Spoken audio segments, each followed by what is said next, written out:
All right, welcome to The Explainer. Today we're going on what I can only describe as an absolutely mind-bending evolutionary journey of the human mind. We're going to unpack some truly fascinating excerpts from the 28th chapter of a monumental ancient text called the Daji Du Lun.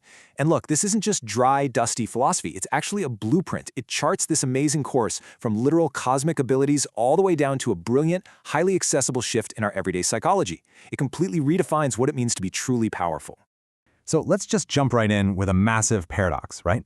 How is it even possible that a practitioner who hasn't even achieved enlightenment can somehow outrank and outshine one who has completely mastered it? Well, the text answers this using this really brilliant metaphor. Imagine, if you will, a royal heir, but they're still in the womb. That unborn baby hasn't actually accomplished a single thing yet, but because they carry the seed of the true wheel-turning sage, they're already revered way above fully grown adults. In the spiritual realm, it turns out that grand vows and limitless potential actually outrank mere personal escape. Okay, here's our roadmap for this explainer. First, we'll hit the 6 super knowledges. Second, knowing boundless minds. Third, surpassing lesser wisdom. Fourth, dharnis and samadhis. And finally, we'll wrap up with the power of rejoicing. All right, diving into Section 1, the 6 super knowledges, looking specifically at perfection versus imperfection. Notice the stark contrast here because it really frames the core conflict of everything we're talking about today. On one side, we have the Shravaka, or Arhat, right? They represent ultimate perfection, but they're seeking personal escape.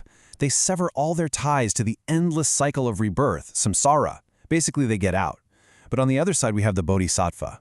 The Bodhisattva is bound by this immense compassion and a vow to liberate everyone. So they actually retain certain karmic links and habits totally on purpose.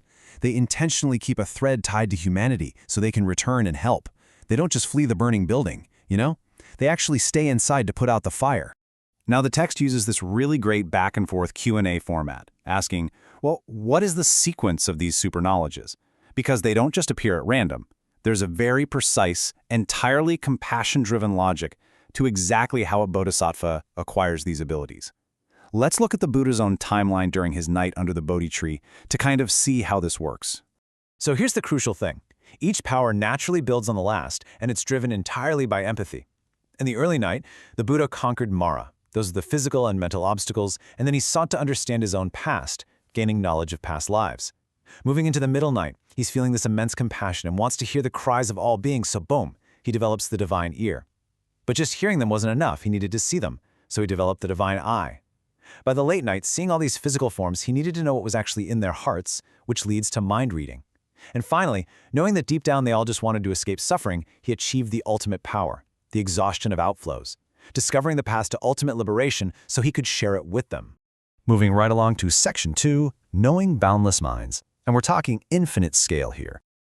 Okay, so once you actually have the divine eye and ear, you are immediately confronted with the staggering sheer scale of the universe.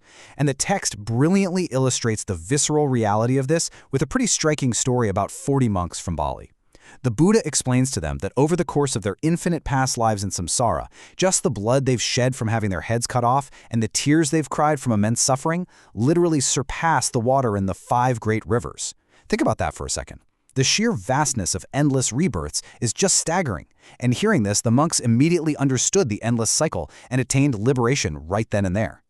But you might be wondering, how can one single mind possibly comprehend an infinite number of suffering beings? Well, the text answers this with a beautiful, deeply logical metaphor, the lid and the box.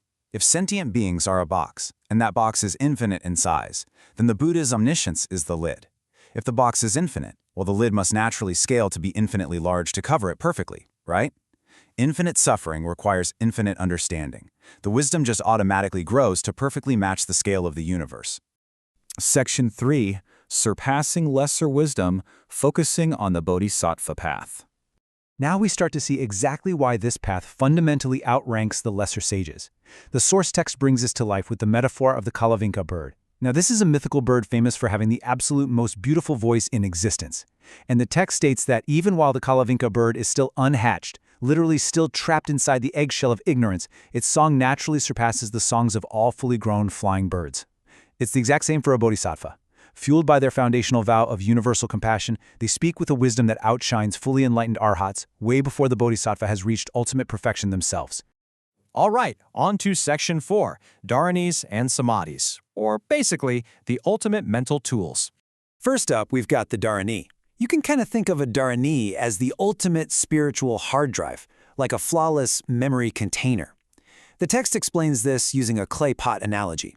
So if you have an unbaked clay pot and you fill it with water, the clay just dissolves, right? And all the water is lost. That is exactly what a mind without Dharani trying to hold infinite wisdom is like. But when that clay is actually fired in the kiln of true wisdom, it becomes permanent. It can hold the water securely without ever leaking a single drop. Dharanis ensure that spiritual progress and vast knowledge are never lost, no matter how many lifetimes pass. And right alongside Dharanis, we have Samadhis. These are deep meditative states. But listen, these aren't just for sitting quietly in a cave somewhere. The text lists, well, actually, they're incredibly poetic, super dynamic states. Things like unobstructed light, sound like thunder, exiting the dust, and even entertaining all beings. These samadhis are highly active tools used to transform reality, to project boundless light, and to bring deep joy to others. They are dynamic, outward-facing forces of compassion. Which brings us to our final part, Section 5, the power of rejoicing, also known as Anumodana. Now, this is where we pivot from these massive, cosmic, super knowledges down to a surprisingly simple, everyday psychological shift. Because it turns out you don't actually need to be able to read minds or fly to generate infinite merit. The text proves this with the perfume bystander metaphor. Imagine two people making a transaction, trading some really fine perfume. You are just a bystander standing nearby. You smell the perfume, you enjoy it, and you rejoice in its fragrance. Your enjoyment doesn't diminish the perfume for the buyers and sellers one bit, right? Yet you still get the full experience of the beautiful scent. Shared merit works exactly the same way. When you see someone else doing good or succeeding and you purely rejoice in their actions, you gain immense spiritual merit without taking a single thing away from them. The text contrasts this beautifully with the exhausted laborer versus the master architect. So the lesser practitioner is kind of like the laborer, swinging the axe, toiling endlessly with immense physical effort, sweating through all these good deeds, but ultimately yielding a lower overall reward. The bodhisattva, on the other hand, is the master architect. By using wisdom to direct the mind and simply by rejoicing in the good deeds of others, the architect receives triple the reward of a laborer. It's literally working smarter, not harder, on a spiritual level. The pure mental act of rejoicing yields vastly higher spiritual rewards than sheer physical toiling. Which, leaves us with this one final, really powerful thought. If the Data Dulin is right, and the absolute greatest merit doesn't come from exhausting yourself, but simply from perfectly rejoicing in the success and goodness of others, what is stopping you from being the master architect of your own mind today? Seriously, think about how you react to the wins of those around you. You have the blueprint now. The choice of how to build is completely yours. Thank you so much for joining me on this explainer. Keep learning, keep rejoicing, and I'll see you next time.